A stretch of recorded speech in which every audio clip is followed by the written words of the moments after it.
மாண்புமிகு தொழில்துறை அமைச்சர்.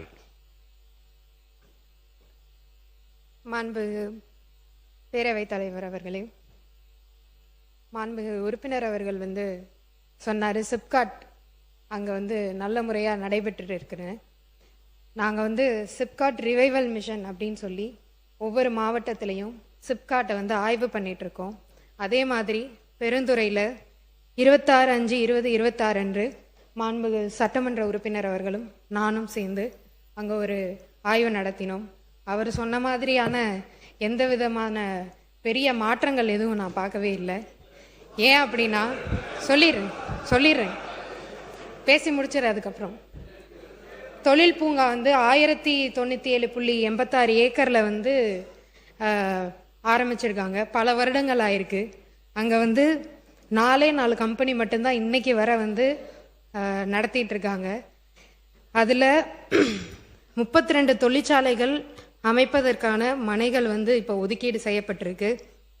அங்கே முதலீட்டாளர்கள் கூட நம்ம ஒரு ஆய்வு நடத்தினோம். அவங்களுடைய கோரிக்கை எல்லாமே தண்ணீர் அங்கே இல்லை, ரோடு வசதி இல்லை, தெருவிளக்குகள் இல்லை, சரியான பஸ் வசதிகள் அங்கே இருக்க மக்கள் சிப்காட்டுக்கு வர முடியாத நிலைமையில தான் இன்னமும் இருந்துட்டு இருக்குன்னு பல கோரிக்கைகள் வச்சாங்க. அதுக்கேற்ற மாதிரி ஆய்வு நடத்தின உடனேயே நீர் வழங்குறதுக்காக 1/6/2026 காவிரி நீர் வழங்கல் திட்டத்தின் மூலமாக நம்ம சோதனை ஓட்டம் செஞ்சு அதில் கண்டறியப்பட்ட குறைகள்லாம் திருத்தி 7/6/2026 நிலம் ஒதுக்கீடு செய்யப்பட்ட அனைவருக்கும் நீர் வழங்கியிருக்கும். இதில் 2வது முறையாக டிஎன்பிஎல் மூலமாக நீர் வழங்குதல் திட்டமும் செயல்படுத்தப்பட்டிருக்கு.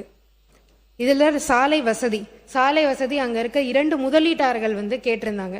சாலை வசதிக்கான டெண்டர் 6/7/2026 அன்று ஒதுக்கீடு செய்யப்பட்டு நாளைக்கு அது ரிலீஸ் செய்யப்படுது. இதன் மூலமாக அங்கே இருக்க சாலை வசதிகளும் செய்யப்படுது. இது மட்டும் இல்லாமல் அங்கே இருக்க தெருவிளக்குகளும் இதே ஒதுக்கீட்டில் செய்ய போகிறோம். பேரவையின் அனுமதியுடன் அலுவல் நேரம் நீட்டிக்கப்படுகிறது. மாண்புமிகு அமைச்சர் பேசலாம். இதை தவிர அங்கே இருக்க ஒரு பெப்சிகோ நிறுவனம் பல ஆண்டுகளா டிடிசிபி அனுமதி இல்லாமல் இருந்துட்டு இருந்துச்சு. அவங்களுக்கு உடனடியாக நம்ம இன்னைக்கு பண்ணி கொடுத்துருக்கோம். இதை தவிர பேருந்து வசதி இல்லை அப்படின்னு சொல்லி பொதுமக்களும் கேட்டிருந்தாங்க. சிப்காட்டுக்கு வரவே முடியலை அப்படின்னு சொல்லி. அப்போதான் லோக்கல்ல இருக்க ஜாப் ஆப்பர்ச்சுனிட்டி அதிகமாகும். அதுக்கான வசதிகளும் ஏற்படுத்தி தருவதற்காக டிஎன்எஸ்டிசிக்கு கடிதம் எழுதி அதுக்கான சேவைகளும் நம்ம இப்போ தொடங்கியிருக்கோம்.